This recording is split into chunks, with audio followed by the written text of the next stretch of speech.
Hello.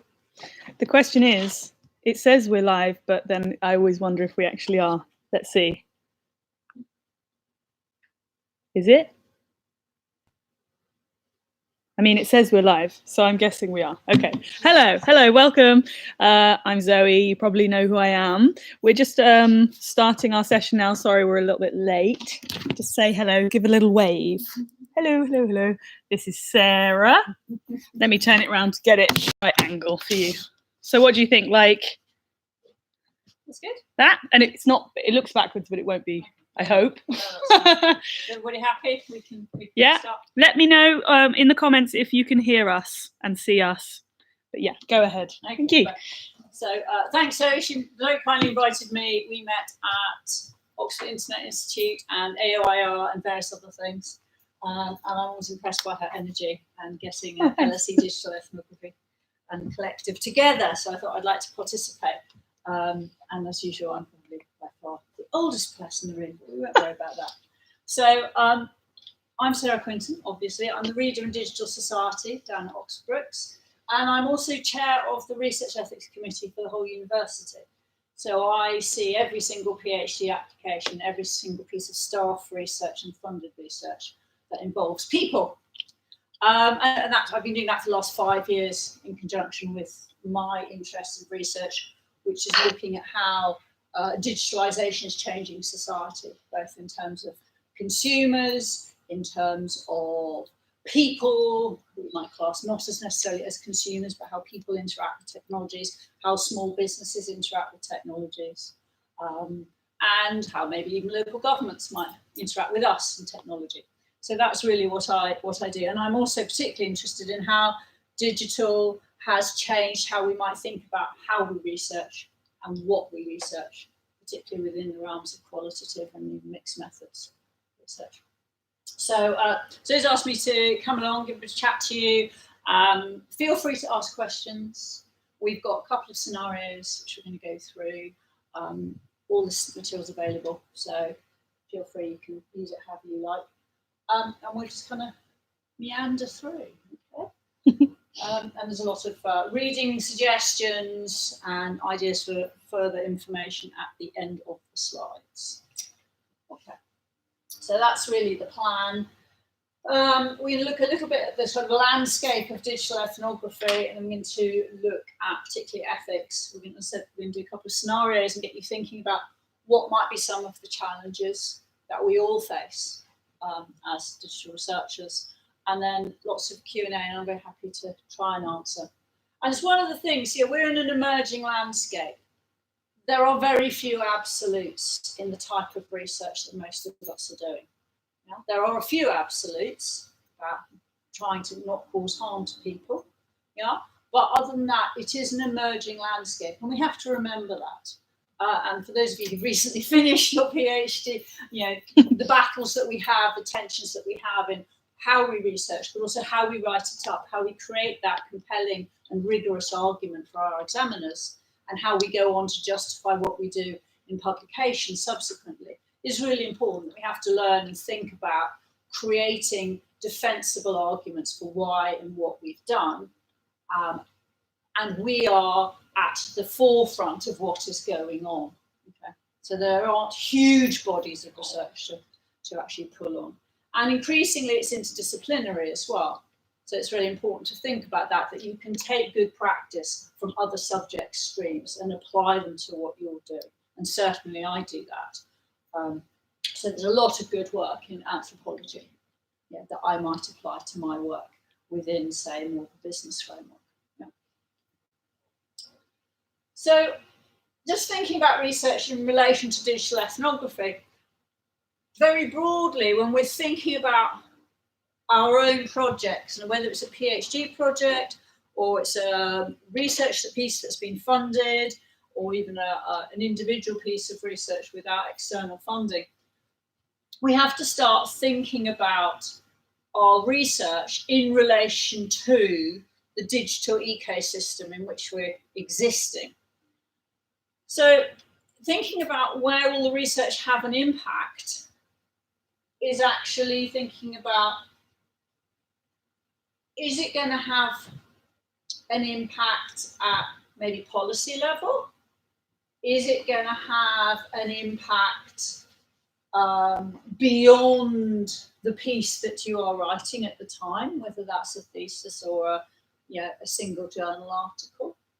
So thinking about where your research might have an impact. Increasingly with digital footprints, your work, our work, we hope, is read by a much wider variety of audience than was previously possible. Your PhD thesis was bound in hard copy. It sat in the shelves of the library of the university that you were at. And if you were lucky, 3 people in 20 years probably looked at it.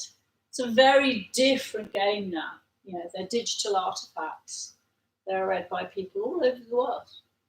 And so we need to think about where your research actually might have an impact, where and how it's read. Who's it going to have an impact on? And this is where my lovely but very poorly drawing over on the whiteboard. We need to think of ourselves. We are in the middle. We are the interaction agents between participants and the research users. So the researcher, us, is in the middle of this. And we have a duty to both sides. So thinking about who the research might have an impact on, and it doesn't just have an impact on the participants of our research, but it can also have a big impact on the users of our research. Yeah?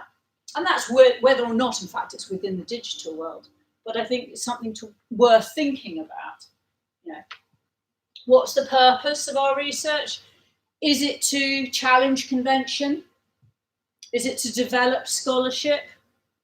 Is it to incrementally extend a piece of specialist knowledge? What is it aiming to achieve? Because all these things will tie into then how and what am I going to do? And challenging existing knowledge is something that quite often digital ethnographers end up doing by accident. Because as I said, it's a nascent, emerging arena. We don't have that many precedents, and therefore we tend to challenge a little bit more because we're kind of finding the landscape. And how will the research be bound by time and space? There's a lot of very interesting things going on with temporality in terms of time, space, and digitalization. And I don't have time this evening to really talk a lot about that. But you think about the longevity of your research. We've said, you have a footprint now. It's a digital footprint. It'll be in the archives. People look at it.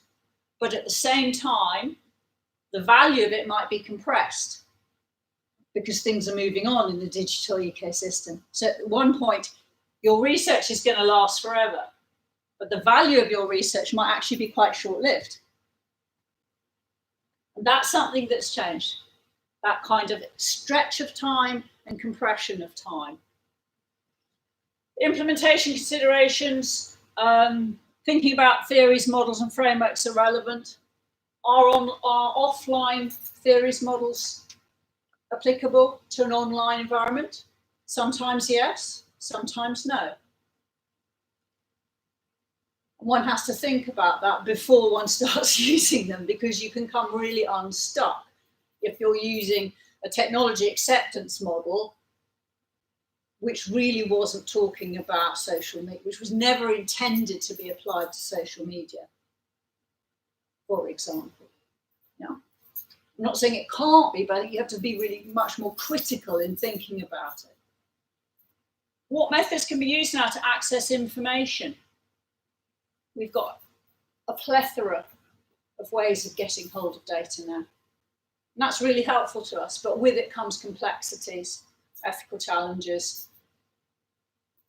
And how is the phenomenon contextualized digitally? So this is where you were asking previously, is digital ethnography about method, or is it about the thing? I'm saying it can be either or. So it can be around the phenomenon that you are researching, which may not have existed prior to the internet. So the phenomenon of online gambling didn't exist prior to the internet. So that's a phenomenon that is new, as it were. You've got the methods, which might be interacting, doing some kind of ethnographic study where you're going into online communities in depth, which again didn't exist previously.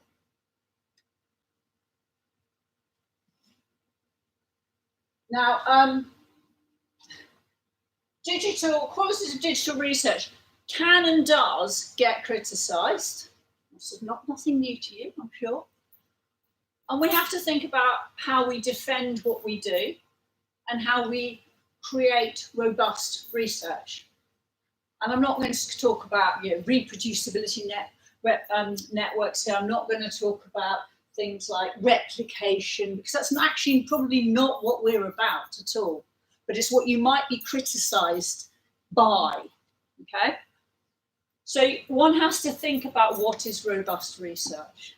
And we know that if we go into an online community within a space of time, the type of topics that are there may not be the type of topics or the type of discussion or the valence of discussion if you go there in 3 months' time. It doesn't mean to say that your research isn't robust. It means to say that you have to think of good arguments to say why you think your findings are robust and indicative of and answer the themes in your research questions. So we have to think about what is robust research within our context, and that's really important. What's the norms and accepted perspectives within the subject? This is interesting, and I think it's beginning to change, which is a good thing. It's hard to be the people who challenge the norms because you have to be squeaky clean. You have to be better than the rest in order to prove to the disbelievers that actually you have got robust research, that the phenomenon is worthy of study, that the methodologies you have used are appropriate. So challenging the norms is something that I think digital ethnography has to do, because we're trying to create a body of knowledge and scholarship about the subject, but it doesn't make it easy to be the innovators in research. Yeah. And it's really interesting. It's quite hard still to find PhD examiners who have enough experience to be able to look at PhD work appropriately. It's really interesting. I have 9, 10 PhD students at the moment. That's a lot. That's a lot. That's a lot, because there aren't many people who know what I know. And I get asked to examine a lot. This will change, because as you guys come through the system, as more academics, more younger academics become, Zoe in 5 years' time, it'll be fine. We'll have more people. But right now, we've got people interested in doing the research at PhD level, but we don't have that many experienced, if you like, older senior scholars who can examine. That will change. But this is what I'm saying. We're in an emerging landscape. It's really exciting. AI and the challenge of algorithms. Not going to spend a lot of time other than thinking about, we know the issues around lack of completeness in APIs and scraping. We also know that it's very hard once artificial intelligence designers and original users have passed that AI on. They have no control over how it's used. Increasingly, we really don't know how they're written, what the inbuilt biases are. If we're talking about transparency and robustness in research, we at least need to acknowledge that we don't know these things. And that's fine. But we do have to say we don't know. So if we are using AI, if we are using algorithms, because a lot of our research, even our very qualitative research, may well be using this in one form or another, in terms of searches, for example, if nothing else. You start doing a Google search of particular online communities, you're using algorithms in your research in some way. So you just need to demonstrate that you recognise there are shortfalls in this. You're not expected to know the answers, but you need to think about that. Thinking about the effect of incomplete algorithms on things like privacy settings, potential discrimination of the data that you might get. There's a lot going on about AI and facial recognition at the moment, and shortcomings. Yeah, it's learning. Again, AI is a baby. Yeah, it's learning quickly, it's growing up quickly, but it's imperfect. So we just need to recognise that. Yeah. If you're thinking about using digital technologies, you really need to think very carefully about, first and foremost, can I get my data from a publicly available data source that doesn't involve digital technology? Will it still answer my research questions? If it does, that's fine. You don't have to use digital technology. If you are going to use it, you have to think about what it does. You know, are you looking for visual data? In which case you might want to think about platforms that specialise and focus on visual with some accompanying text. So, for example, Instagram. Yeah. Are you looking actually for technology where you're actually looking at audio and sound? So therefore you might be actually more interested in thinking about the technologies where that is, if you like, forefronted.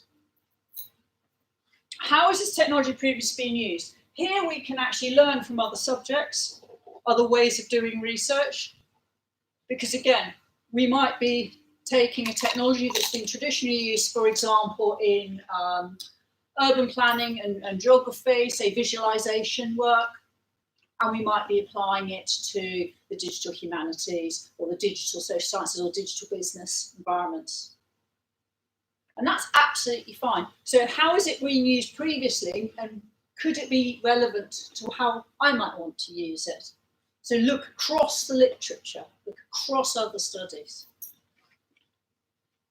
How does this technology apply to my research project now and in the future? Apocryphal story, but I do know of a PhD student whose PhD was predicated on Vine as primary tool for data. Wow. The problem with that is Vine was cut after nearly 3 years of their PhD. God. Be very careful about making your research dependent on any form of technology. Be very careful. And that's true when you finish your PhD and you're doing research projects. Always have another plan, or always have more than one platform that you're going to use. Okay? Because you can really have some terrible, it can impact your work enormously. What happened to that project? Had to extend.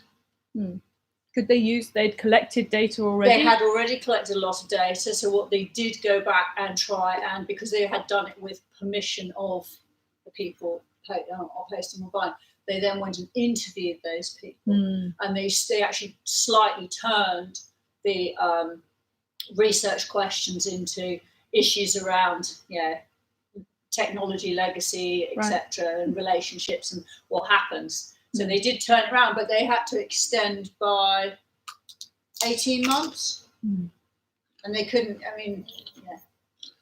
because if it's pulled, it became impossible to access after a while as well. So hugely problematic. So do think about the platforms, because they do come and go. They will come and go.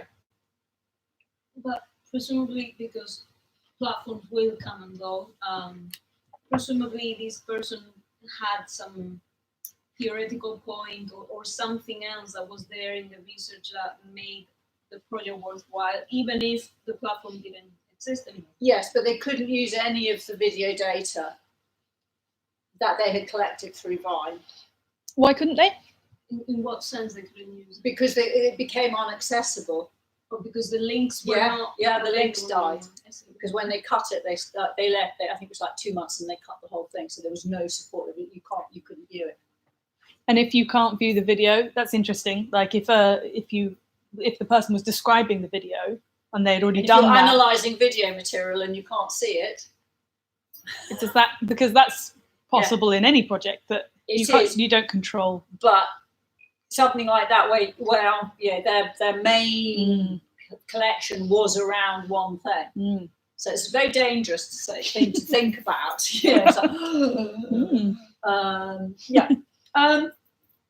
What's required to use this technology is also an interesting one. So do you have the skills yourself?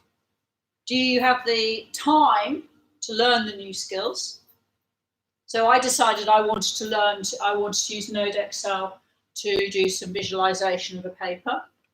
I grappled with it for about 3 months, and I thought, this is really not a good use of my time. I ended up getting a very small grant to pay a specialist Node Excel visualizer to whom I gave what I had done, and then he could actually produce for me the visualization I needed for a paper I was writing. Okay, so again, you have to think, do I have the time and the skill sets? Can I develop them in the time I have? Do I have the resources, if not to pay somebody or offer them compensation of some sort? And does my institution or my funder support the type of technology I want to use? And that can be problematic if you're trying to do innovative research. In some universities, they do not have the expertise to support you with certain types of analytical software, for example. So you do have to be careful. And the other thing is, can you afford the license fees if you have to pay for it yourself? That's the other thing. Yeah. So you can get basic versions, which may be free for students, but actually if you need more advanced versions, you have to pay for them yourself.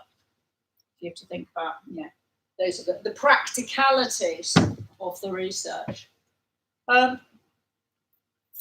Something I really wanted to talk about a bit more was really thinking about the visual. So I do a lot of work now with visual images, video, photos.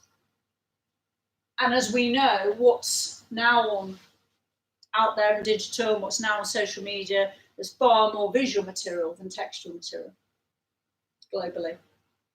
Okay, it's overtaken it, I think about 3 years ago now. So the power of the image, and with that comes a lot of responsibility for researchers who are using images. Okay? So we have to think about it sort of beyond the representational. So it's an image that captures. What does it capture? What does an image capture? Does it capture the table, the glass, the laptop? Does it capture, or what doesn't it capture? Does it not capture the things that are not set up in that photograph? So what is not captured by an image? And what are the assumptions around what we think? So when we make meaning of images, we are putting our assumptions into that image, particularly if that image was not made by us. I use a lot of participant-generated material in my research, and then I analyse it. Now you have to be very careful about this. I don't necessarily know what the original intention was.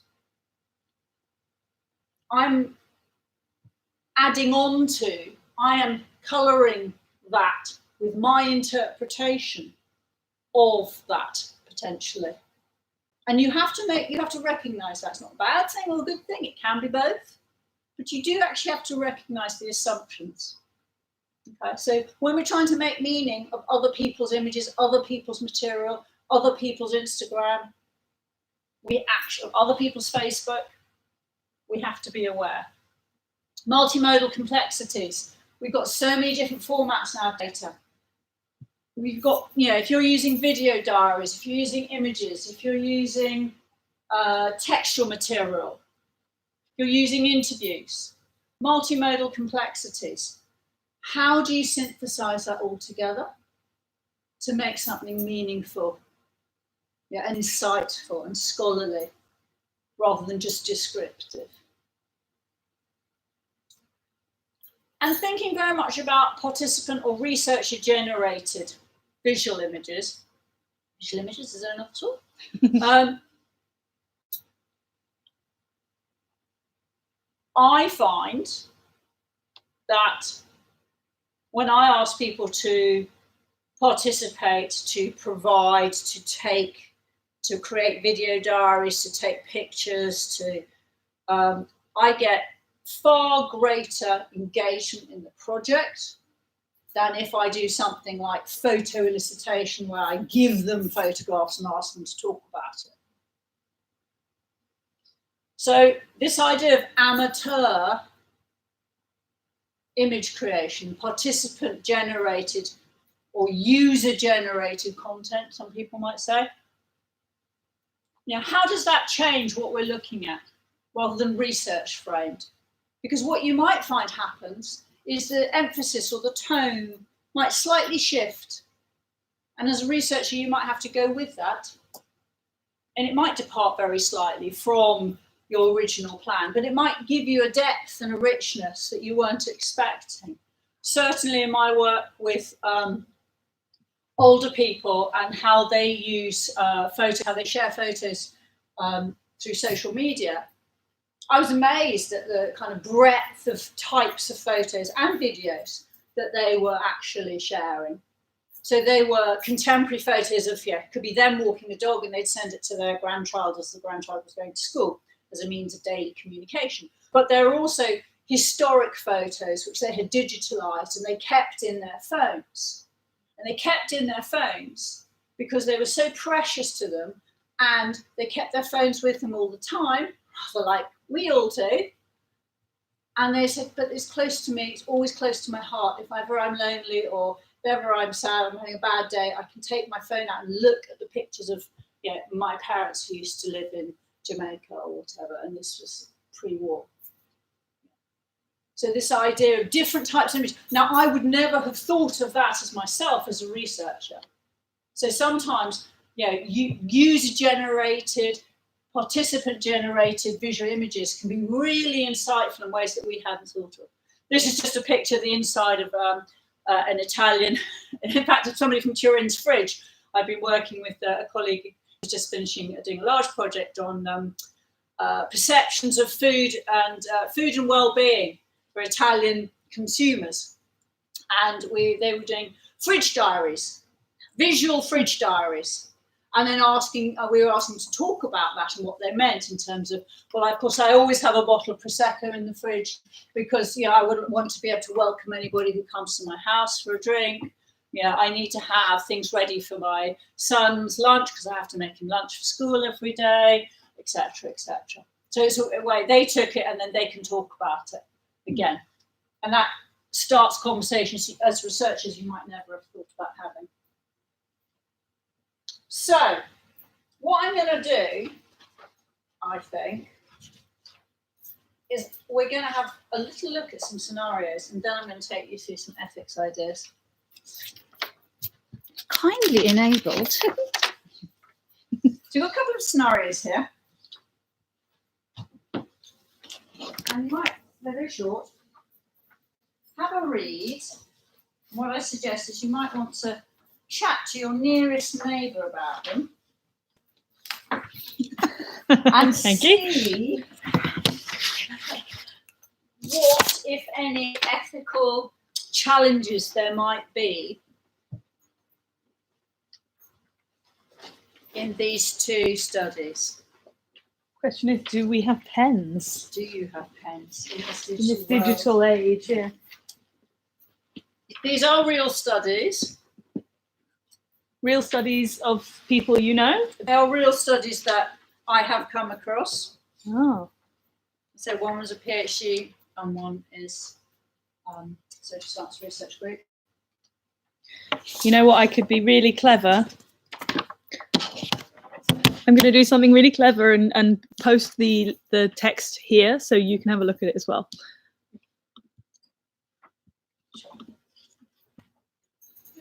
Yeah, have a chat about them, see what you think.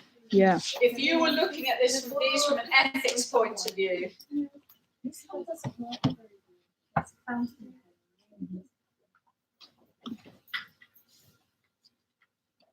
Okay, scenario 1. Shall I put both up or just one at a time?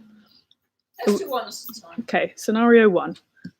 I'm just going to post it here. Hold on 1 second. Here we go.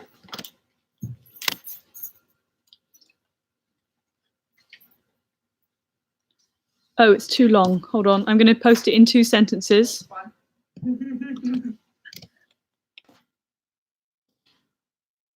3 sentences. So as a PhD student wishes to explore Indigenous activism in relation to identity and empowerment. She intends to focus on Native American tribes who've been geographically dispersed across America and even beyond, but who use Facebook groups to communicate ideas, beliefs, and anti-government opinions. These tribes also use Twitter to encourage social action in others. Okay, I'm going to come over here. We're meant to be talking about it, right? Yeah. Not silent.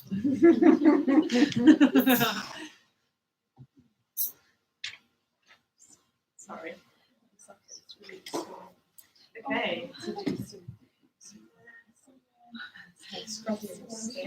Let me just say something to the live stream.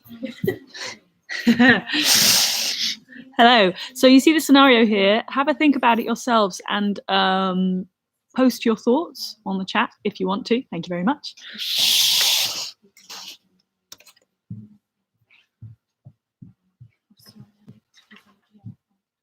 It's very high tech. See, I've got my chat. Yeah, watching. It works. 2 well. screens. It does. It's pretty good. It doesn't work if you're on your own running a session because you can't do both.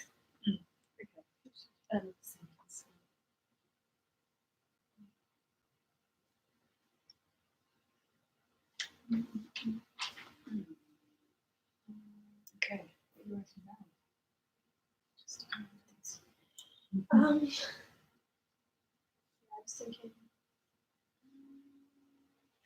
one of them is like the same kind of issue that I'm grappling with, which is that, let's say something one of its steps to the kind of intention you have as a user when you are researching the piece supposed to do. Yeah. Might not include someone who is Right. researching that. For private, especially for private. Especially if it's private, but also Even this, yeah. So I mean that's kind of a conundrum that I have around like, so just because it's public, does that still mean that you want to be researched or even framed as activist rights? Maybe Yeah. they don't. Absolutely. What is the intention of the user? Yeah. There's also a kind of pragmatic thing, which is like, is it even possible for everyone in the group to announce themselves to them? Because it might be such a big group, check it, just collect. Like, is it possible to get permission from everyone? And if you did, then you kind of get in the way by like interviewing in a very sort of visual way in the group, especially if it's not a group. Exactly. Yeah.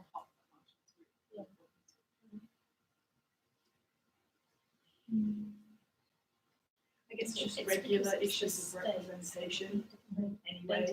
Yes. Here to do with commercialization, true of any representation. And even in terms of access, right? Like in these conversations are located in these groups, but at the same time that are The actual two ones I have. So the first one I have is just like about positionality, like where the researchers coming from, what institution. Maybe it's just probably for national groups as well, but I guess in second one was like how the participants to be impacted or benefit. So the Right. Right. So who's even part Then of how these can groups online and safety be protected in the you get context the of full activism? Yeah. Yeah. Which is anti-governmental. That's supposed to. Right, and that brings in online offline.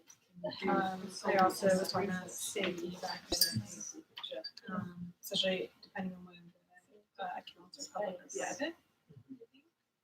I feel like it's quite broad.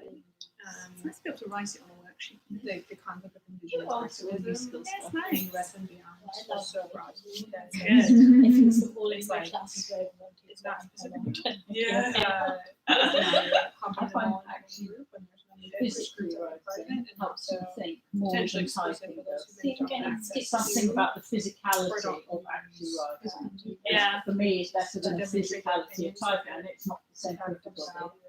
Even I spend my day typing. Yeah. Right. It's interesting, isn't it? What's it called? Okay. There's I'm actually looking at this a little bit, but something I didn't think about, but was sort of an ethical thing. I guess the general thing which is true of any online, but not talking to the tribe. do geography, as it says, it's So there to the hierarchical structure and all that. Respect structure, so that each like who you talk to first before you like reach out to anyone else in the tribe.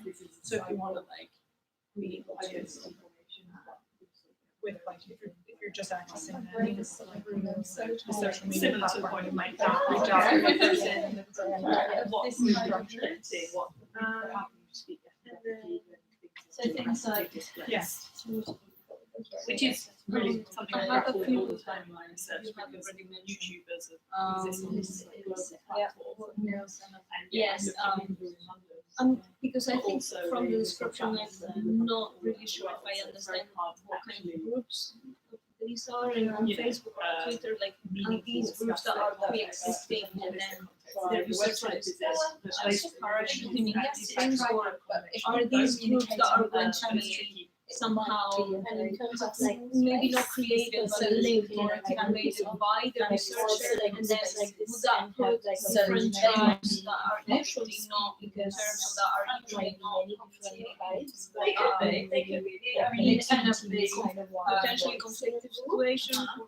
groups that try to And also raise that profile and encourage groups maybe very specific to just people and how the researchers Yes, they could be. say can I have access to the space, maybe or even across Yeah. and how you can have access to the I think there's also a point here which is something and make sure that everybody knows what my they're research, doing which is there. like So how visible you also want to because make if you yourself. use your own Facebook account or your own Because obviously potentially every information, information online is going to but at the same exposed to time, someone else. like if you They interview should someone, not be seeing what's going on or should Trade not union activists like you didn't should speak. create separate the basis accounts, for instance. So The the act of being online changes your colleagues how at the we university how not we see Yeah. what you're doing Yeah. with your To team. become more That's going to be visible. those way otherwise, and you should not. where Do you you look think at exposes anthropology the researchers, for instance? How would you go around what you're sometimes getting before consent? you go in, I suppose, right? Yeah, and then So the other stuff that yes. you Like already the said, like part of the community, then the researcher experience, right?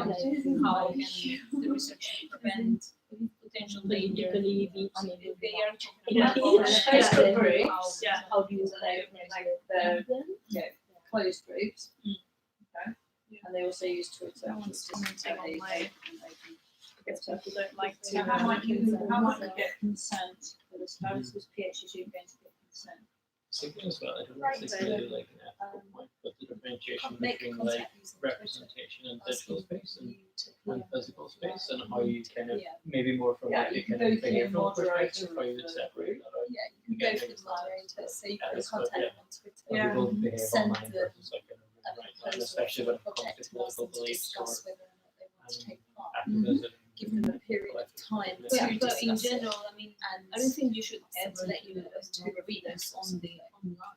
Right. yes, I mean, you have I'd a also very be good interested excuse, to like see we're whether doing the PhD research was, about an area that you can absolutely not an access insider, because because she has it's a danger to your cultural knowledge and use, sensitivity experience. physically, and then you take that you particular, look at your good life. Shop But for if you're gun. not, I mean, They will this person be. should also be talking to them face to face, otherwise So that's something to you think get a about very in terms of yes, how, where she's skewed positioning picture about herself. what happens Yeah, in terms of, online yeah. that doesn't correspond with you.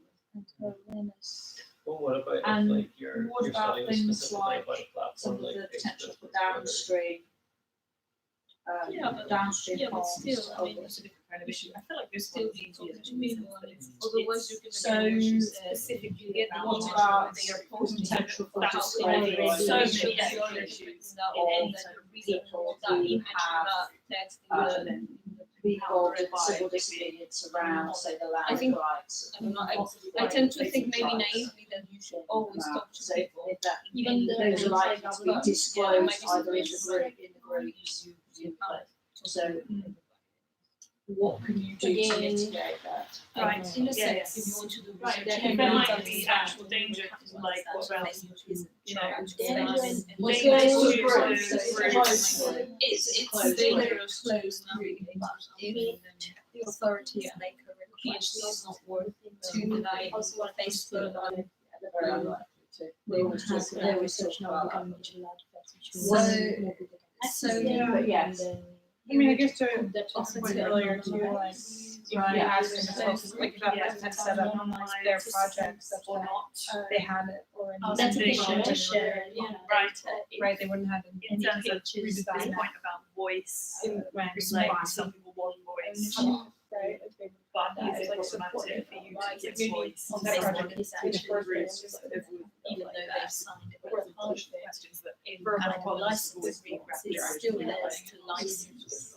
Depends whether them is seen as an individual or them as a collective, because when you start talking Yeah, about it's just style, I think if it's you just move like from how much can you an do? individualistic sense of ownership to a group sense of ownership, it's where it becomes messier in terms of who owns these ideas, these thoughts, whatever. Because actually what we're talking about is tribal identity and power. So even if one person It's says a hard something, challenge.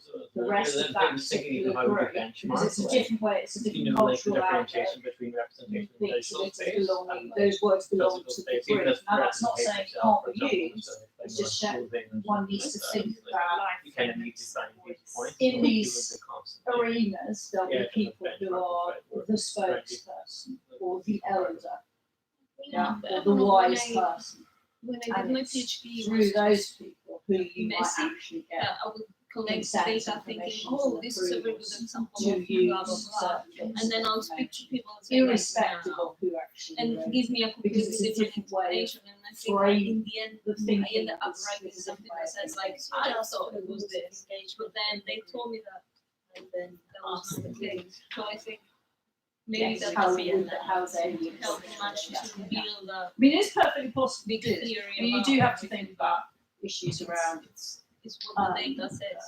civil disobedience and be very careful about how you're thinking about reporting that or writing up that kind of Right. thing. But again, this is a group that wants a voice. So again, you have to balance this with they desperately want a voice, coverage, to be known, to be heard about what their issues are with land and rights and discrimination and everything else. So this is one way you have to think quite carefully about, is it better to pseudonymise Does this or is it better to identify with permission? I wonder if we should come Yeah. back together just so they can hear also what you're saying. Because So, I mean, there's some really interesting things coming out. So let's oh yeah, you can use yeah, that if you right- want. right in the book. So this was a PhD study. It was a PhD thesis. Was it one that you supervised? It wasn't one that super. I was asked to advise on it. What do we think? What do you think? I heard some really interesting points being made across the whole group of us. So, what would you say are some of the challenges in doing this project ethically? Is it a private Facebook group? Okay, so there's sort of the practical. Issues of consent So there's and privacy. the group. Is it private? Question mark. Probably. I think it was. Okay. All right. It was private. So what other? That's a practical issue. Is the researcher using their own Facebook and Twitter accounts, Like, or is it an account that is just for research and is not connected to the research life outside the PhD?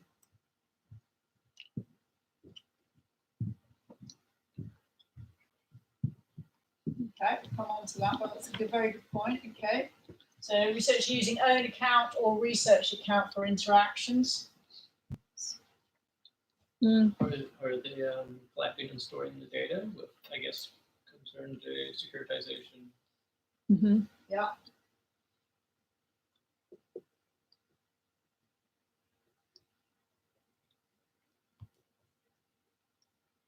So that's the security of the data.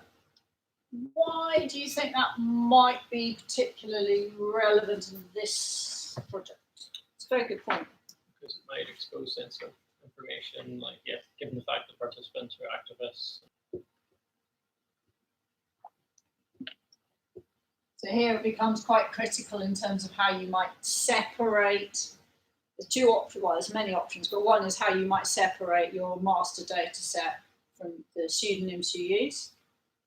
The alternative is to say, if these particular people want to be named and known, and some of them would do, then you have to give them the right to be named and known, as long as they realise that data could be requested.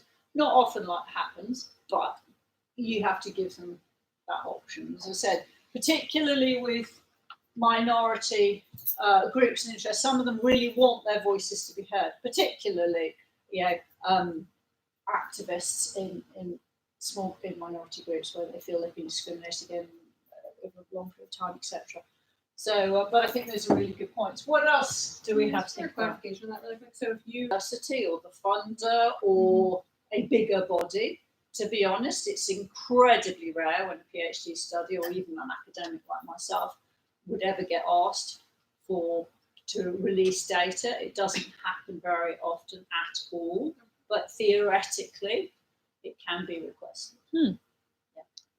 Yeah, I have never heard. I've heard of, in terms of these types of qualitative studies, I've never heard of it being formally requested, but it is theoretically possible. And if there was a lawyer in the room, you'd say yes, legally you can request. Under subpoena, you would be required to give information. Blah, blah. what if someone asked specifically to be named? And at the time that seems like a good idea or a good to honor the request, and then later on the political situation becomes worse and the research is already out there, so the name is already out there, and the political situation now becomes this is something that I think it's always worth reminding people of when they say, "Oh, I'm very happy to be named," and this is often the case, particularly, let's say, with younger people, and this is not a derogatory comment at all, but the idea that a lot of people at a certain point say, also professionally in their career, say, "Oh, it's fine, I can go on record, I'm happy to be quoted as the representative of X company, Shell, or whatever," yeah? And as you said, the political climates change. The newsworthy items change. And 10 years down the line, that quote you made with your name attached, all of a sudden could ruin your reputation or could make your family a target of terrorism or letter bombs or whatever. So I think it's always worth reminding people, if you're dealing with sensitive subjects, it's always worth reminding people when they say, "I'm very happy to go on record and be named." So, do you understand that this will be a legacy, this will be a footprint, this will be attached to you permanently? So you would still honor the request of being named? I think there are some situations where you wouldn't, and we do have, there are lots of studies where you just say, "Oh, it's the level of sensitivity, you would never name you." So, for example, several British universities have very good research groups that look into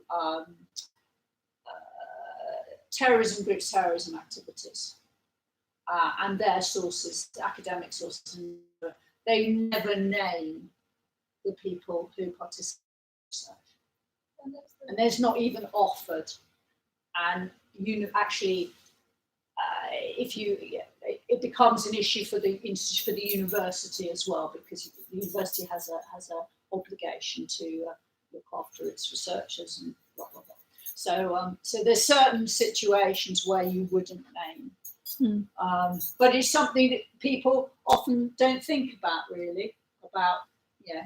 And it's like the photos, people say, oh, you know, I'm happy, you show my Instagram photos, whatever, and if you like, the body dysmorphia or the well-being, you know, and don't I look fantastic at 22, or here's before I lost, you know, 80 kilos, and here I am now.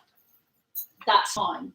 We have an input from the chat here around this question, which is, how do you deal with the situation when some people want to be named but others don't? And in this situation, the anonymity of those who choose not to be named might be like troubled due to the affiliation with the people who do want to be named. So if you're using very small samples or a subject area where it's a known environment, so it could be quite small, yes, I think generally it is good practice to err on the side of caution and not name, because that will protect more people than allowing some people who wish to be named.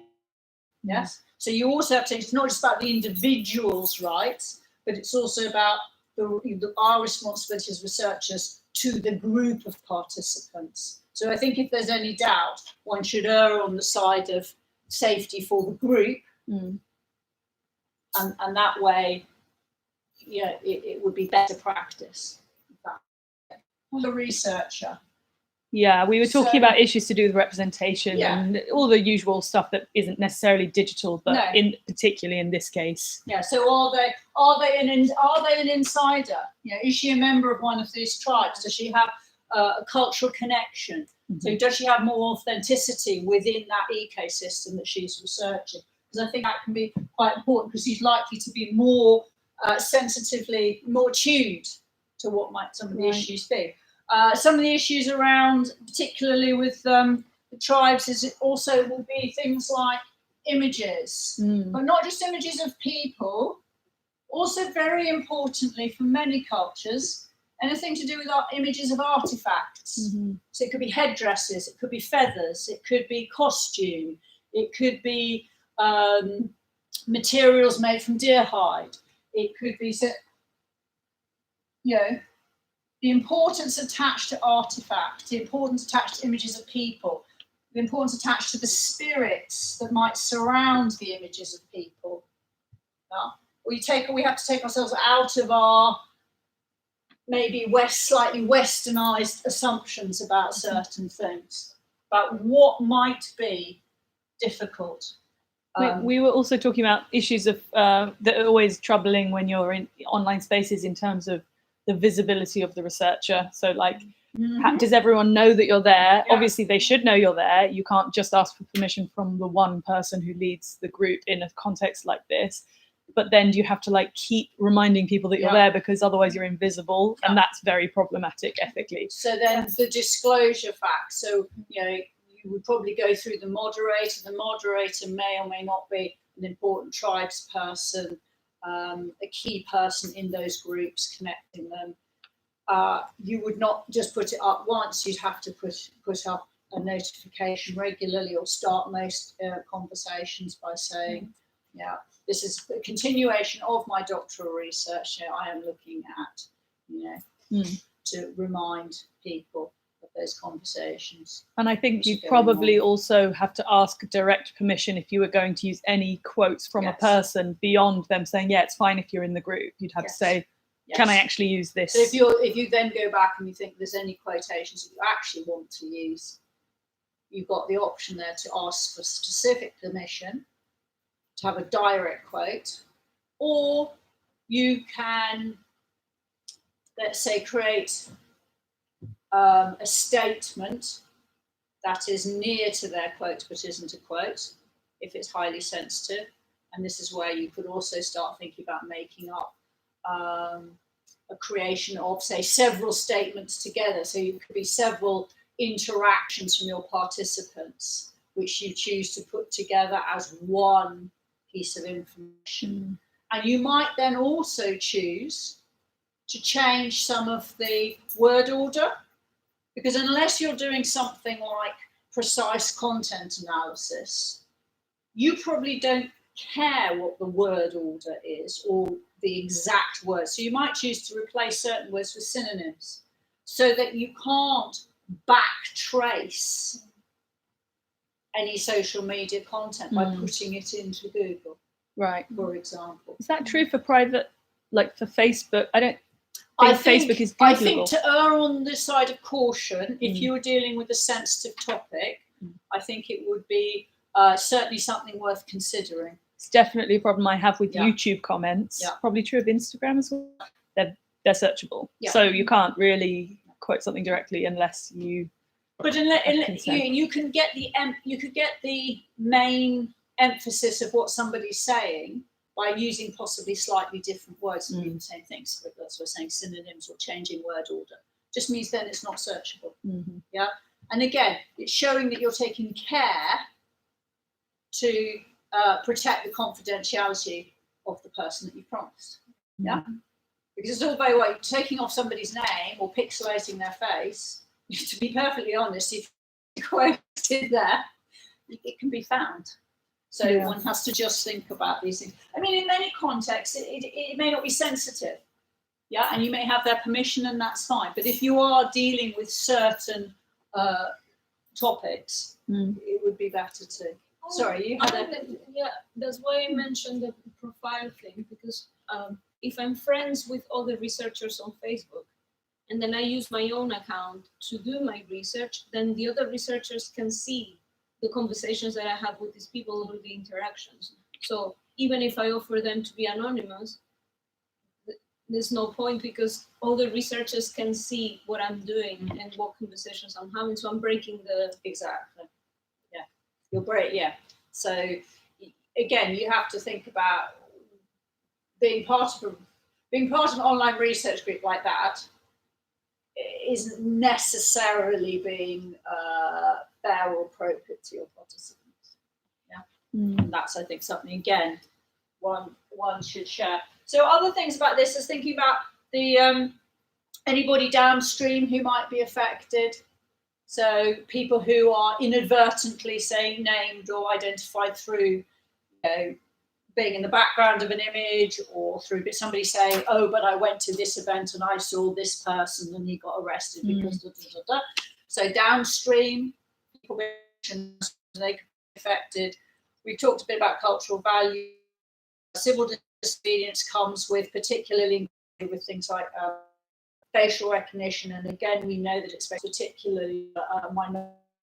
But we're talking about here. We've got Native Americans. We might be exposing them to even more prejudice potentially in wrong identification. Additional concerns increasingly are IRBs or ethics boards. Some people would argue are becoming more conservative because they are more fearful of litigation. That's not good for increasing research and scholarship and being open to new ideas. So it might be harder to get these types of studies through. It shouldn't be, but it might be. And so therefore you're going to have to do step by step every single set. I would suggest something like this. We probably have maybe have staged consent for different parts of the study as it progresses, because you don't necessarily know what you're going to find. So you might find some people are going to share, say, images with you. So at that stage, you're going to get asked them for a different type of consent if you're going to use those kind of images, even if they are pixelated or de-identified in some way. We were also discussing, and I heard you guys talking about the geographically dispersed nature of the group, like the question of online, offline. Can you just the online group? Do you need to put them within their offline context? What does it mean to just take that very specific slice of their lives and try and extrapolate something about those people from just that Facebook group? I think that's the sort of thing that you would have to recognise and acknowledge. It may be because these people are so dispersed nationally and internationally that it's not feasible for a PhD student to do a lot of offline activity. But then they'd have to write it up in the understanding that the people the population that she's looking at within the online context may or may not be truly representative of that. Should be okay. Yes, and so the idea about voicing small communities, relatively small to larger, say the larger population of America, so possibly more easily identifiable. Is it a longitudinal or cross-sectional study? It probably could be quite interesting to do it longitudinally. That has implications for the PhD researcher, has implications for the participants. Because it's quite interesting to see about empowerment and activism and whether then anything happened as a result of any activism or any online gathering of sport. That would be quite an interesting study, but it would have ramifications ethically. And what are the benefits to really the Native American tribes that this person is researching? Used to be quite no false promises. Quite often we might see, and I might see, over promising what the benefits of participating in research are going to be. Yeah. Right. You have to be quite careful that you don't get anybody thinking that actually they're going to get their ancestors' land back, or that by doing an ethnographic study on recent immigrants or refugee movements, you're not going to be able to promise or be perceived to be able to give any advantage to those refugee families who participate in that research. So those are things that you have to be. So not over-promising to what benefits might be of the study. Just a note, we have 10 minutes. Okay.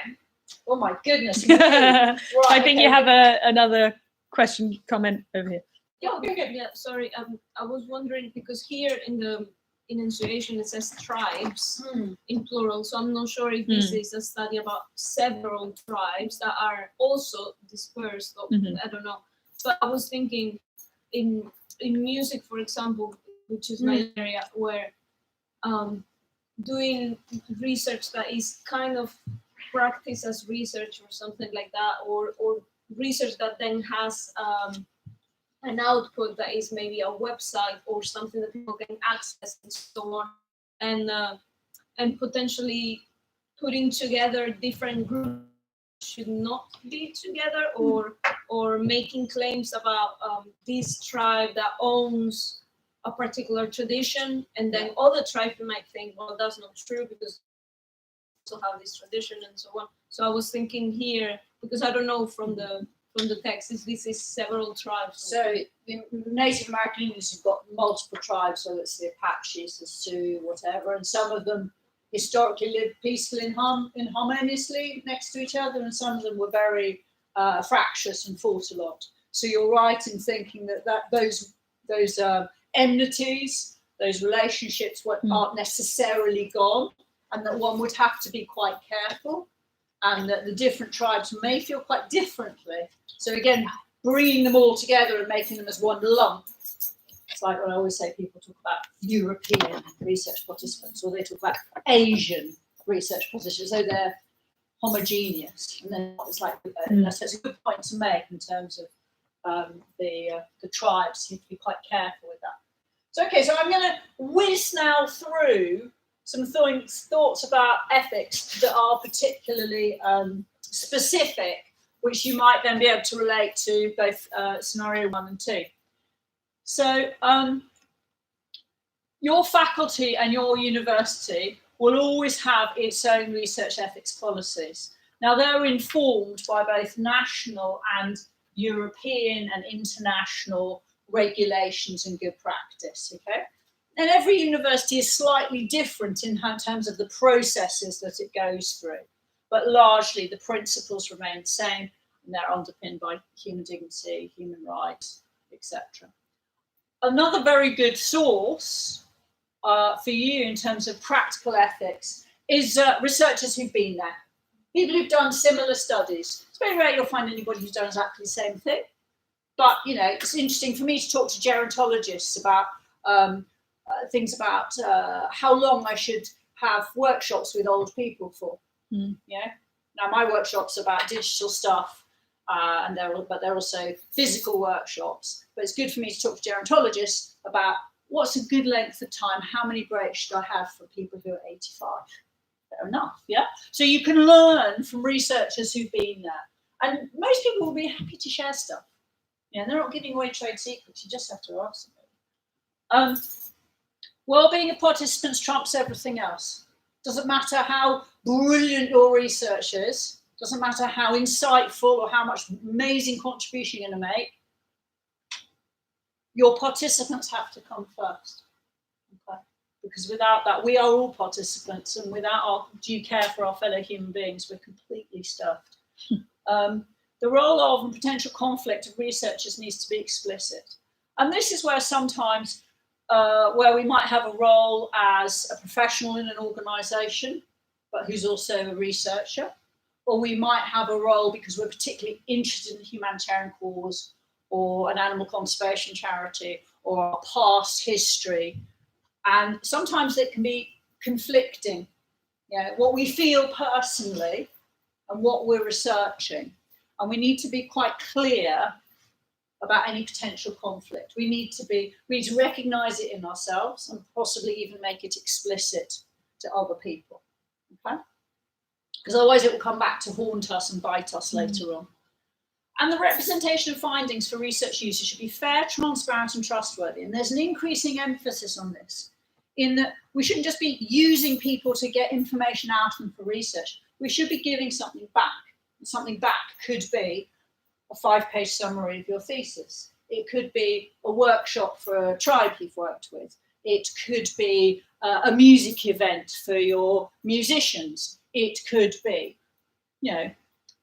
we need to be able to give back our findings in an appropriate way to the group from whom we got that information.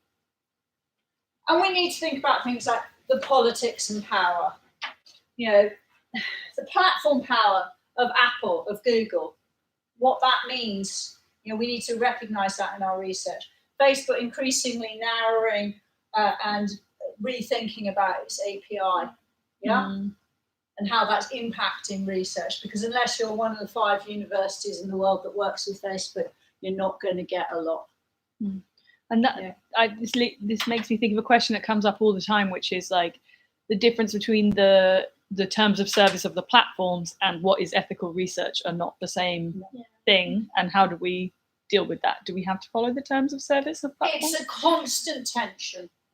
So it's quite interesting. There are some universities that I have heard of now in the States who are very worried about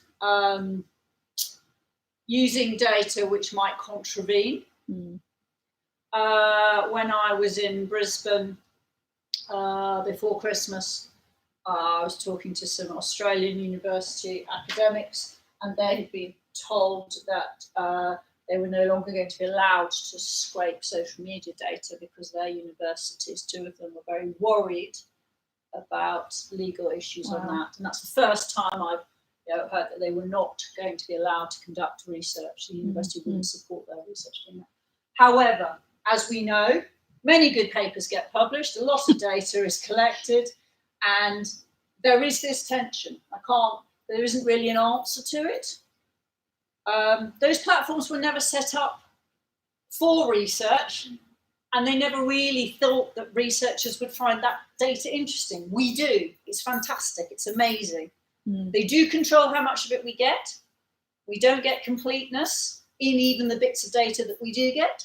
We have to realise that and acknowledge that, and increasingly they're trying to narrow it down.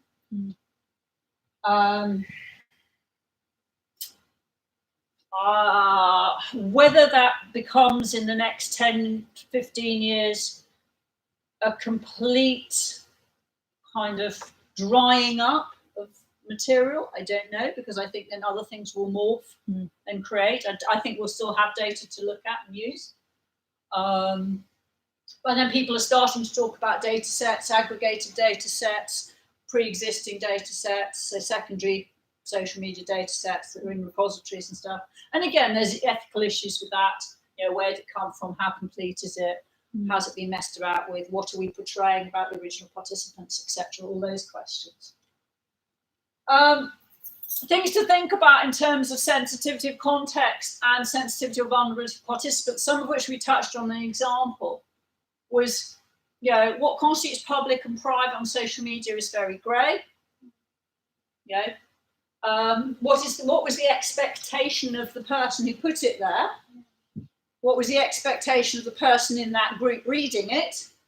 Could be two of your guiding questions. Yeah. What's the idea around selfhood and different cultural perspectives? This is this difference between me, myself, I as an individual, we're going from a Western perspective, to a much more collective perspective around us, groups, tribes, an elder being a spokesperson for the collective, not the individual, and what it means to be the identity. So then we start talking about, you know, spirit, if you like, auras as well, which matter in terms of how we think of people, persons, and what we're trying to capture. Assumptions regarding sharing, we pretty much have talked about that. What's a contentious subject to some is not contentious to others. And again, within countries and across countries, across regimes, you know, women driving is not a contentious subject in Europe. Women driving is still a very contentious subject in Saudi Arabia. So thinking about a lot of research that we do is global, it's international. It's not just here in England and in Great Britain. So contentious subjects. So interesting projects being done on transgender. Now, it's fashionable, it's good, they're finding a voice, research is going on that embraces them, participants, but for a large proportion of the world, that is a highly, highly contentious subject. So you've got to be very careful thinking about where you might be doing that research, who your participants might be, who might be the research users, and how the conflict they might be in that, okay? Vulnerability. People are vulnerable if they self-identify as vulnerable. It's not just me saying, oh, my 88-year-olds are vulnerable. Some of them don't think they're vulnerable at all, I can assure you. It could be a self-identifying vulnerable person, could be a very shy 30-year-old who has anxiety issues. Physical or psychological states, that's okay, we know. Peripheral or very small groups. So we need to think about vulnerability in terms of wider than previously because of the digital footprint that we can and do create as researchers. So by that I mean things like, because we have the ability to record through CCTV, videos, photos and everything else, a lot of material identifies people or where people are. We also have groups of people who really should not be identified. So, for example, victims of crime or domestic abuse sufferers who've moved to different parts of the country, they are very, very easily identified by just inadvertently being in the back of in a photograph, or even standing outside a school gate waiting for their child, and it happens to say the name of the school in the back of the image. So there are things like that which we never really thought about before, which we need to think about in terms of your small groups, as I said, religious groups, migrant groups, etc., and the upstream or downstream effects. And this is something which, this is something which really isn't talked about a huge amount, although there is sort of data on it. It's the downside of being a researcher in digital ethnography. Okay. And it is something that I think is important to point out, particularly to people who are early on in their careers. Depending on what you research and how you research it, you do have to consider any harassment that might come back to you, any disclosure of identity, any doxing, which is the online disclosure of private details by people who've decided they don't like your research, they don't like what you're studying, they don't like your findings, and basically they just disagree. What about the possibility to take an undercover ethnography in this case is particularly sensible? There are ethical issues with that. Yeah, that's why I'm asking. So I think it depends. Well, it depends on what it is you are researching, and it depends on what the level of informational sensitivity of the interaction you might have with your participants. If I were a participant and I felt that somebody wasn't being honest and truthful with me as a researcher, I wouldn't be happy. Now, that's my own personal view, just as a person, yeah? I think we should all take measures to protect ourselves to some degree, yeah? But my personal view is I would not take an alias in that sense. My work is vulnerable people, but not sensitive subjects. If I worked with in very sensitive areas, then maybe I'd think differently about this. Yeah? But I think if we're saying that research should be authentic and true, and we want truth from participants, then as a researcher, we have to weigh up our personal safety with walking the talk, showing good behaviour. But it does depend on what it is you are researching, So hacking, doxing, trolling, you have to think about this. And I think actually something that people really don't tell you in university tell you, because they tell you it's really wonderful to be at the forefront and to research really difficult and contentious things. But if you do, it's fine. But you do have to remember that your name or your work will always be attached to something that is quite sensitive. So if we're talking about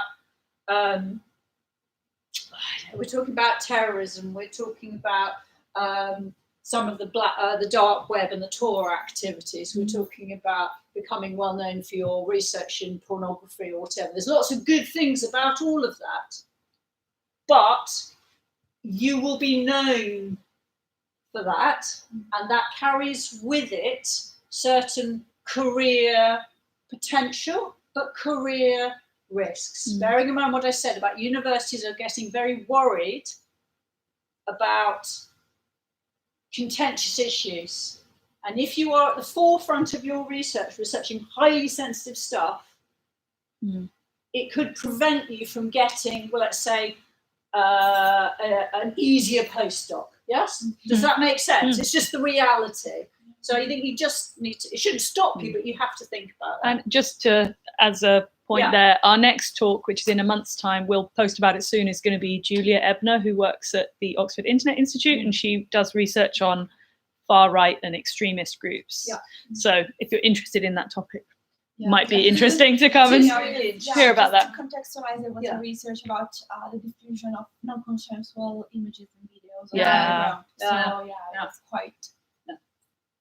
So that for you is because you want people to be very open with you about it. It's a very difficult subject for them.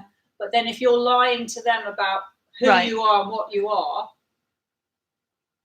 if I was in your shoes, and I'm not, but if I was doing a project, I would be open about saying I'm a researcher doing this, and these are the reasons why I'm doing it. But maybe take a smaller sample and be much more in depth with them and spend more time online or face to face, trying to understand some of those implications and what happened and all the rest of it, and then maybe make pseudonymized case studies and vignettes around those things. I'm aware that it's past 7:30. If anyone has to go, don't worry about it. But I'm also very aware that you have to go back to Oxford. So, but that's fine.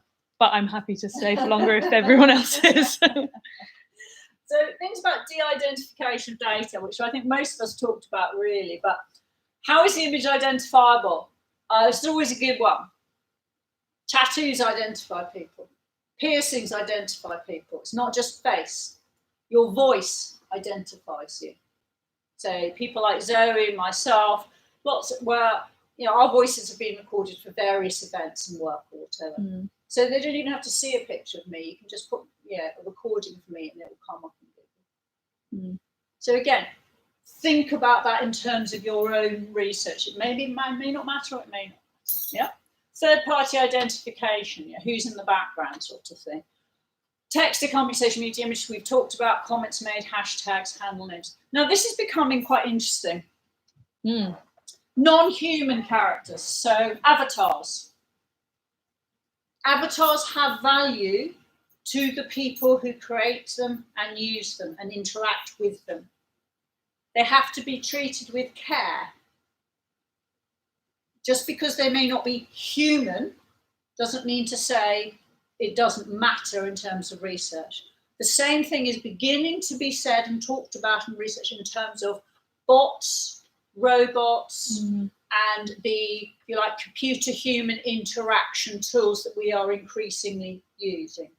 So some of those you may need to think about how you de-identify for their own protection moving forward, and the protection or the care of the people behind them.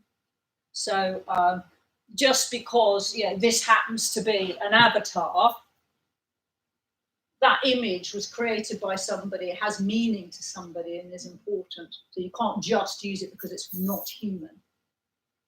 So also metadata, right? Like with the, like for an example, when you scrape off Instagram, those images also come with like a lot of other things about when it was taken, where it was absolutely. taken. So absolutely. So depending on what you're wanting to use Instagram for, you need to think very carefully about, are you going to separate out the text underneath, the hashtags? Got an interesting project recently on Instagram where I was looking at how people, as opposed to companies, portray innovation. So I searched hashtag innovation, took a whole swathe of images that people had put up with hashtag innovation, and filtered out all the if you like brand ones and all the company ones, only what people thought were innovation. What people think of innovation is solving everyday problems with things that they haven't got. So there was somebody eating cornflakes at a business conference in a glass, because there were no bowls, and they were eating cornflakes with I think it was a chopstick and a biro or something. Life hacks. And they did hashtag innovation because they want, this is their breakfast, it's all they had to eat it with. So that was quite interesting, but separating out all those bits to make sure that it isn't necessarily identifiable, or going the other way and asking that person, are they happy for it to be included? Research data, authorship and ownership. This gets messy. Increasingly now you've got somebody who might have taken an image, somebody who might have made a piece of music, redubbed it, edited it, changed it, added lyrics over. Who gives consent? They all contributed. They all have a bit of ownership, a bit of, so thinking about those kind of things becomes quite complex in digital research. Authorship, contribution. Platforms easily talk about media type and research output. So one needs to think about authorship, ownership, contribution, editing, all of those things. As I've said to you before, temporal and spatial boundaries are removed in the digital world, and therefore time can get longer all over, because actually, we have we have the ability to contact and interact with as researchers, very much detached communities. The issue is, as we said, digital footprint, archive data. If we've got this data that goes on and on and on and on and on and on and on, it may not be possible to get consent. Doesn't necessarily mean you can't use the data.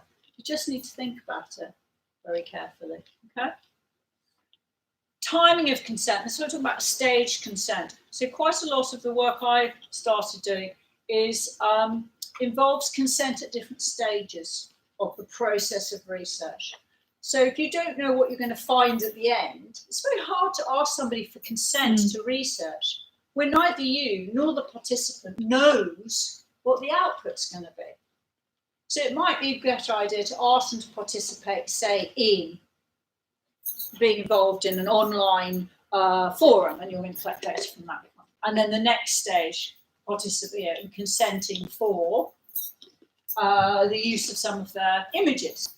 And then the next stage, what about the dissemination of your research? Do you ask people for consent about, well, actually, I'm having an exhibition of my PhD research. Yeah, I've got a research poster going into conferences. Yeah. So it's about the staged consent, about getting permission all the way through. And that actually people are buying into what you're doing. They're engaging more. I've always found that to be quite a productive way of looking at it. And yes, it's a bit more paperwork, but actually, in my experience, that has worked quite well. And also it's openness and transparency, so people know what you're doing with your data all the way through. You can't get informed consent if you're passive data collecting, really. It's very difficult.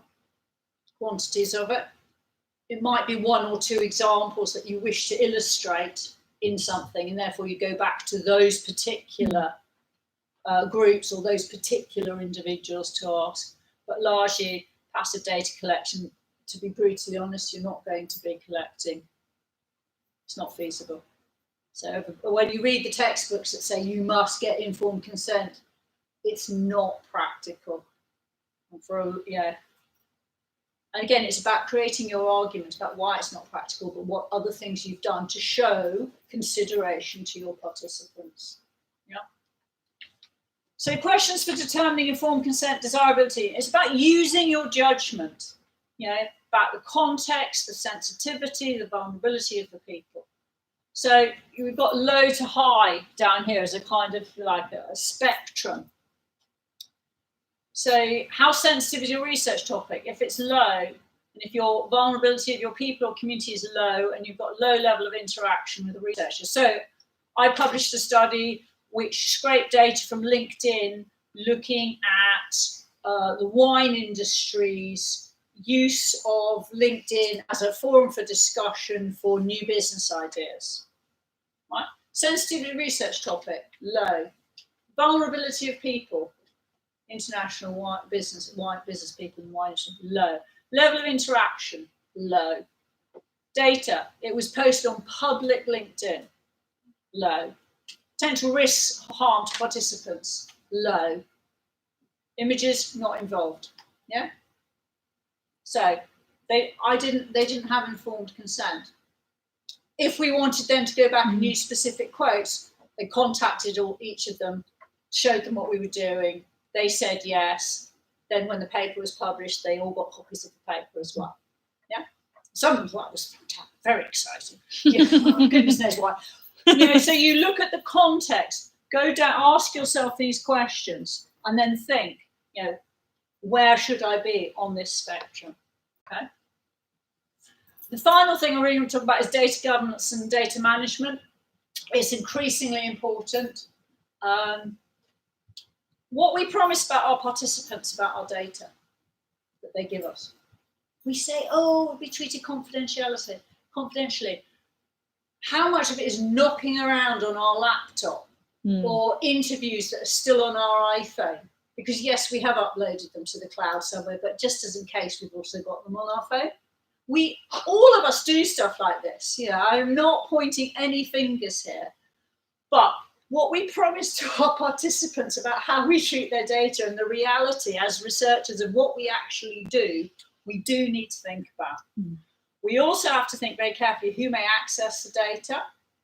You're required now to fill in data privacy statements, so you're asked to demonstrate who else, and you normally say it's my supervisory team, or it could be another person, the ethics board or whatever, whoever it is, or my funder, if it's a funded piece of research, but who else may access it? Well, it could be rather inadvertently, it could be the IT support people for the university when your laptop's crashed.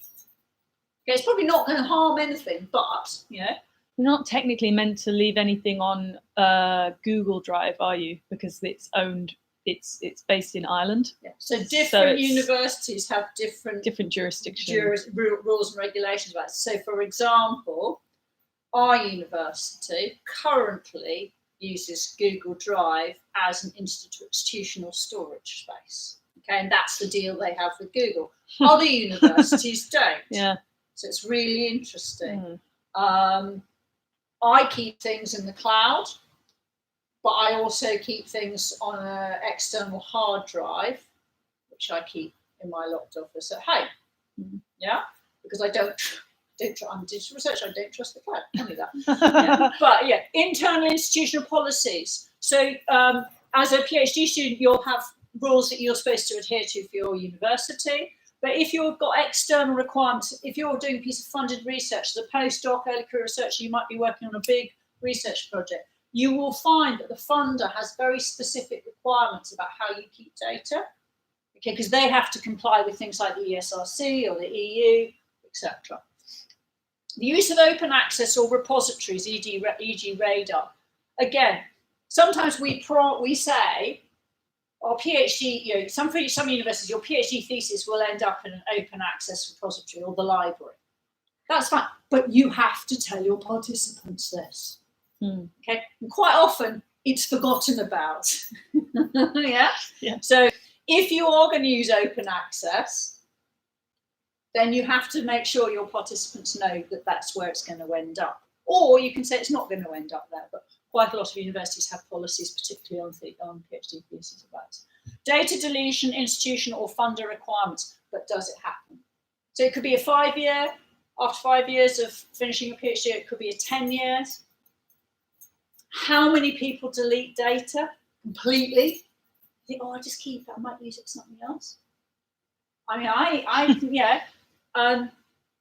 one really has to think about this, but also one has to think about this. Because you think about the amount of research data that is now being stored, and the wider sustainability issue, the amount of energy that is going in to these huge storage capacities. For what? Yeah. So globally, individually, oh, it's just a little bit of data, but we're all storing so much data in terms of research. Actually, that takes capacity. That is using energy and cooling as well. Huge amounts of air conditioning units to cool down these massive storage centres for data. So data governance and management, you personally, your institution, external funders, but think about what it means for the actual participants. So these are broad questions which I don't go through, but just to think about, who's benefiting from the study, what's the context, who defines that context? Is it us, as whether it's sensitive, or is it the people, the participants who decide that it's sensitive or not? Who's involved? Do we recognise the autonomy of others to participate, to not participate? Issues for vulnerable groups, storage of data, text people data, how they're being studied, but also how they're being presented. Are we presenting people's information fairly and transparently and robustly? I think that goes beyond digital, but I think it's important for us because the only way we're going to really make digital ethnography and digital research a solid, credible basis for research is if all of us do really good, robust digital ethnographic research. And if we do it, then other people can learn from our good practice and we build really solid foundations for what we're trying to do. And then others follow on, yeah? And then we can have a really sound tradition, which currently we don't really have yet. But with all of you doing really interesting work, we will have. But you just have to do the best practice thing and create those arguments and that rigor for why you're doing what you're doing. And that, I think, is pretty much it. And I'm sorry we've gone on. That's all right. Thank you so much. I hope that kind of gave you a few thoughts. I mean, the other scenarios on social media, which again, I think there's issues with, but there's none. Both of these are not unsurmountable. That size of followers you said about, what constitutes a public person or public figure on social media, how many followers you have, does it make a difference? Who was the intention? And I've seen so many different things about, for example, using YouTube comments. I guess the same would apply to Instagram, which is like, some researchers are like, of course you can use it, it's on a public platform. And other people have said, well, no, does the person expect you to be using that comment? And if not, then no, it's not, you have to get consent. and you can't get consent from a YouTube commenter, and you don't know how old they are. No. So they may be under 18, they probably are, and you can't find out. That's really problematic. It is problematic. And they're sort of saying that there isn't a do this, don't do this. Yeah. There isn't a one-size-fits-all flow chart of how to do research. What you have to be is transparent about the decisions you make and try and back them up with some other studies, even if they're not in your subject area, about, well, somebody took this approach and, in anthropology, so I'm applying it to this. I understand that there are caveats, for example, but, yes, it's a public, it might be considered a public arena, but the people who were posting were not posting expecting it to be broadcast to the world. They were expected to be broadcast to a select group of interested people. Therefore, if I'm going to use that material, I'm going to make it non-identifiable and non-traceable.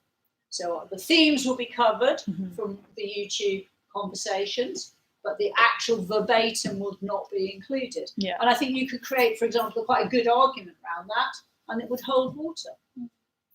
Yeah. So I think that's how you might do it. My university asked for a complete copy of the data that I had collected. So not only that the PhD was going to the open access repository, that's one thing, but also they asked for everything, every screenshot, every interview, every possible bit of data that I had collected. They wanted to have a copy. What did you say? I said no. My argument or my excuse was, first, the data that the screenshots and all that doesn't even belong to me. It belongs either to the platform or to the person that posted the thing. So I don't really have the right to give you a copy. And second, if people give me consent, they don't give me consent to share it, share that kind of thing. They, in the ethics form that they have to sign, it says something that the university will have, but it doesn't say specifically that the university will have a copy of everything. No. Normally, universities, there's this thing that says that universities are the data controller for the data we collect, both as students and as staff. Okay. I have heard this once or twice now, because again, this idea that the university is getting slightly worried about data and potential litigation or whatever. But I think you're absolutely right to say, no, I won't give you this, and these are the reasons why. And there's very good grounds for you saying that. And I would have said exactly the same thing. Didn't stop you completing your PhD nor getting your PhD. So I think, it's because they don't know. It's like landing on the moon for a lot of institutions. They don't know. They are naturally risk averse because they're big institutions with a lot of reputation at stake. So they're overcautious. I can quite understand that. But you're absolutely right to say, this is not what I promised my participants. It's meaningless data for the institution. And you just have to think how you're going to do it, where you delete it, how you delete it, and make sure you do. Well, that's also another thing, because it takes nearly 2 years to publish an article. Then if you keep the data thinking, I might need to go back to that to look at it, it doesn't really depend on you. You might want to be done with that data at a particular time, but all the things get in the way, and you still have to be involved with that data. Yeah, no, I'm still writing a paper that for the material I collected in 2014 and 15, because it's gone round 3 rounds of reviews and still looking at it and stuff. So I've still got that data. So it's interviews with 43 SMEs about their digitalisation, and I can't afford to get rid of that at the moment. I mean, for data policy that is really strict and says something like this has to be deleted within 2 years, then we will have to change the system of how everything else in academia works, because there's no time to. Quite a lot of universities say 5 or 10 years. Those are the norms, either 5 or 10. But again, if you've got, as a postdoctoral, you've got a good argument to say, I need to publish from this, then there's no reason, because it's in their interest to have you publish as well. There's no reason why they would say no. what happens if, like, for an example, I did research using TikTok last year, and one of the things I noticed was, like, I downloaded a lot of the videos because it was public and I could download it. When I went back to some of those, I noticed that the users have deleted these, right? So these were, like, let's say I was looking at top 30 in a certain hashtag, which means I've already kind of done my analysis. So then what actually happens there? Like, well, this is interesting, isn't it? Because you haven't got, we've said permanency, but impermanency of data. Yeah. So those people have deleted their TikTok. Now, they will have deleted it for a reason. How many of your sample have been deleted? I don't know how many. I mean, at least 5, 6 out of, like, I was looking at 30 videos, and out of that, at least 5, 6. And this is also because it's how younger people use the internet. They don't keep their data, right? So if you look at a younger person's Instagram, there are like 3 posts on their feed, right? That's because, like, they don't like things being permanent. So then that's also something to kind of grapple with. There might not be a big, like, security reason or privacy reason why they did it, but that's just the way you do it. Like, you know, you put it out there, you get your responses. So how's it going to affect your study? If you've got that many that have now that are no longer. No, so that was a very time-bound thing that we did. Like, so it was to present at a conference, and at the time of presenting, I think they were there. And it was later when we presented, we had this thing about, like, what are the feminist fault lines of, like, using this content, because so you try to publish, try and publish it. It might get published in the future, which means, I mean, this was done in a non-profit setting, so we don't know what exactly is going to happen next with it, but we haven't published it because once we presented it, we had our own kind of reservations about looking at the videos and kind of feeling as if we were including it was public, like, so then presumably this was done without it was scraped without their knowledge. With some of them, but with other people we reached out to, like, talk to them further, but no, to each person I sent them a message saying we're going to be looking at your content, but again, not many people respond back to you, especially if they have a lot of followers. They might not do that, so we didn't really get a response, but we told them that we are going to be using your videos. But I was trying to figure out what happens now that I've, like, presented it and then these are gone. Then what does that actually mean? I think it'd be very hard to publish from the data that's gone. Yeah. Because I think there could be huge holes in terms of robustness and everything else. Yeah. And if you really wanted to publish from the ones that are still there, what you could do is try and contact those people. So they're opting in to be part of that. Yeah. If they don't respond, that's neither opting in nor opting out, but you can demonstrate that you have tried to gain permission. And then I would say, you know, are they over 18? If they're not, I think you've got some issues. Exactly, yeah. And is the content or subject contentious or sensitive? And if it is, then you've also got issues. So I think those are the kind of filters that I would go through. Because I think TikTok is an interesting phenomenon, but I think publishing from it at the moment is quite fraught. It's possible, but it is fraught. Yeah, I mean, no, I don't think anyone knows what they're doing on there in terms of. But this is why it's good to do innovative research, because it's how we push things forward. Yeah.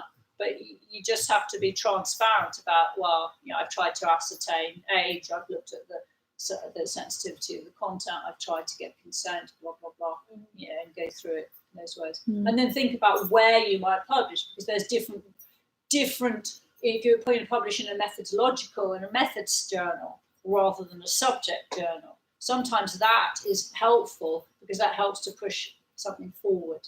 So, yeah, qualitative inquiry, or new media and society, places where they are more open to innovation, rather than maybe some of the subject titles, which might be more entrenched in their view of what should be published and the methods used. That can be helpful. I think we should probably wrap up because it's 8:05. But this has been such a helpful session. Useful. Really has. I Used to hope think everyone that. thought so. And we've had about 15 to 20 people on the live stream the whole time, and Good. they've been like commenting, and they said it was very helpful too. So Thank you very much. thank you Always very happy much to- for coming. You can always get hold of me if you want to email me. Just put Sarah Quinton at Brookes. You'll have this anyway. And it's got Oh my yeah. email. Someone asked if we could send out the slides. Yes, I'm happy for that. That's Okay, absolutely fine. I'll So send you it can have out all on slides. the And list. there's a whole long list of so there's books I've written, chapters I've Oh, written, brilliant. backwards somewhere there, Brilliant. Forward somewhere there. So books, chapters, sources about research ethics, Excellent. source of social media research, visual research. Perfect. etc. So lots of material there. So it's all on the slide, so you can have it. I'll send out the slides when I send out the live stream, and I'm sure lots of people who weren't able to tune in as well will watch it afterwards and find that really useful. So. Well, I look forward to reading some of your research. Yeah, Not at too some point. distant future. Yeah, hopefully. Bye, guys. If anyone's still here. Okay. End. Cool.